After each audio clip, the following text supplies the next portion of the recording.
Another little thought that coalesced after yesterday's video includes how the left appears to, more and more often now that it's beginning to lose ground in the public, use ignorance as a shield. Weaponized retardation, where they pretend to not understand something, whilst latching on to some tiny element with which to justify their position. Like, oh, you know, the berserkers have a bare chest. That's really homoerotic, because I can't see a barbarian without wanting to touch myself, and therefore that means the D&D is woke and gay. Or, you know, you can't play pretend wrong, therefore you've got to be all aboard with us taking over every single solitary aspect of your hobby on every single official plane as well, because it's just your imagination, bro. Or this one here.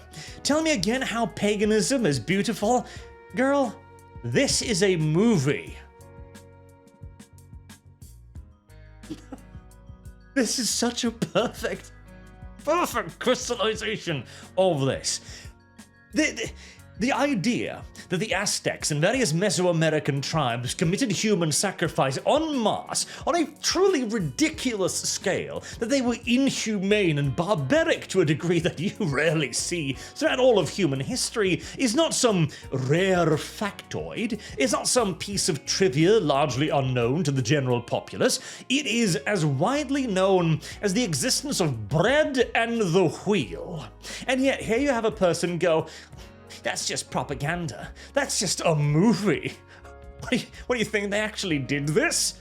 Of course. And the reason why this is done, by the way, is in order that they hope that you will begin explaining all of this. It's like a previous argument as well around the idea of nationalism, for example, where somebody will ask, well, what does it mean to be English? What does it mean to be Norwegian? As what they're hoping is that you'll launch into an explanation of this, and that you'll stumble somewhere along the time of doing so, because a lot of these are quite complex, especially if you're being asked to explain every detail as if to a brain-damaged toddler. And there might even be things that you haven't actually thought about, particularly with something like, what does it mean to be English? The average Englishman doesn't spend a whole lot of time wondering what makes him English, because he is English. It is the waters in which he swims. You might as well ask somebody, why do you breathe oxygen? Well, because if I don't, I die. But then that's not a good enough reason, and you've got to explain what oxygen does to you, why you need it, how you absorb it into your body, and if you lapse on any element of that, they will then pounce upon you and go, aha, an inconsistency for me to focus on, instead of your actual argument, which is exactly what this is here. And I do like this.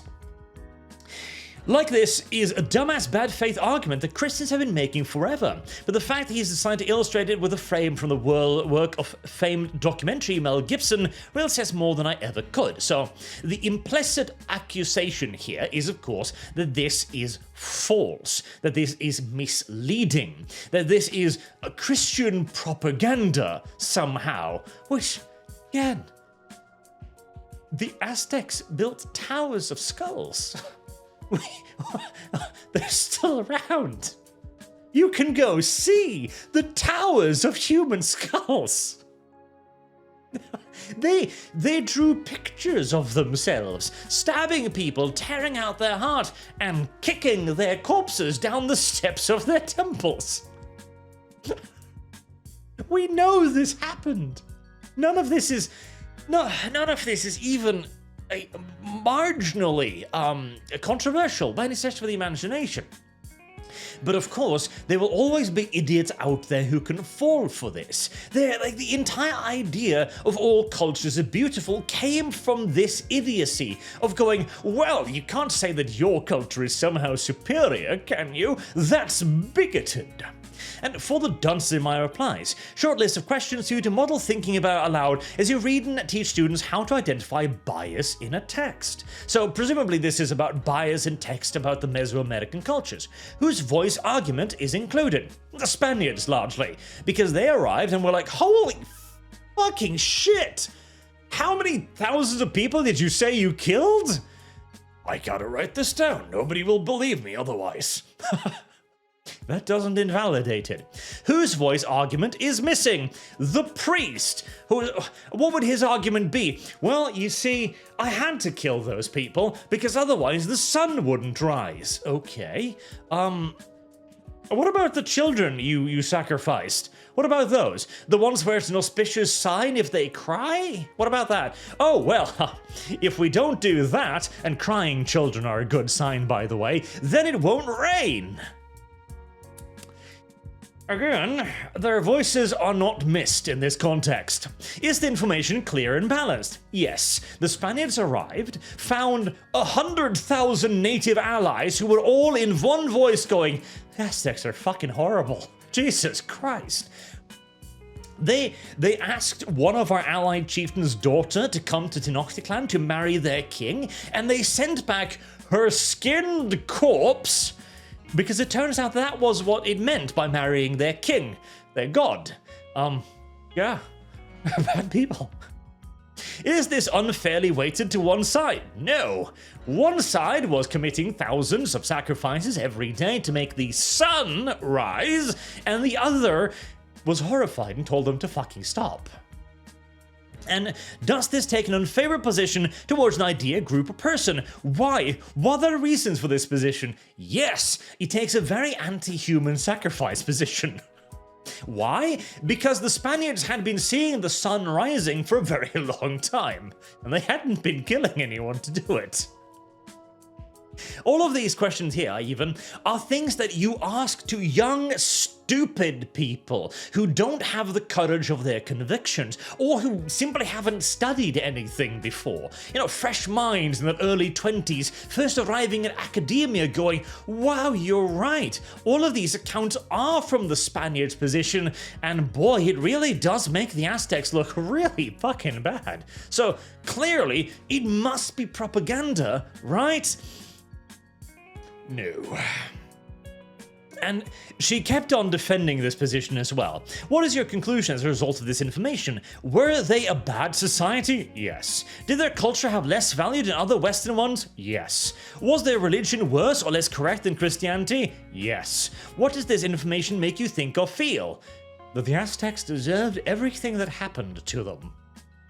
And of course, that is the counter-argument, that this makes you feel in a bad way. It makes you feel a negative sort of way towards the priest holding aloft the sacrificial dagger. You're having negative thoughts about the Aztec priests killing people. Oh no, how dreadful. No, again, any decent human being with a firm understanding of Western civilization not only should look at this and say, yep, they were evil, but has to. And the fact that for the last 20 goddamn years we didn't is a truly remarkable fact.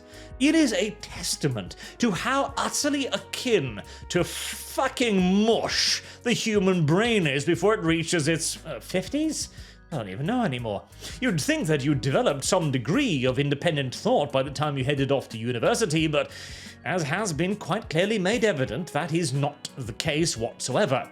And the idea of lack of biases as well is obviously one of those idiotic things that we created as a base value of liberalism. Oh, we must provide everyone with the same degree of defense. We must believe everyone is equal. No, we don't. It is not only correct, but obviously inherently good that we look at this and go, yeah, Christianity's the superior solution. There's really no debate there. It's an absolute. Yes, the complete conquest and annihilation of the Aztecs' civilization on a national level was a universal good for humanity, and nothing of value was fucking lost. Nothing. And yet, we still have people now so far removed from the actual horrors of what happened to the point where they are willing to equivocate over this. And hey, we even have a further equivocation further down about the definition of paganism, I think. Mesoamerican religion does not, according to convention anyway, count as paganism. Yes, it does.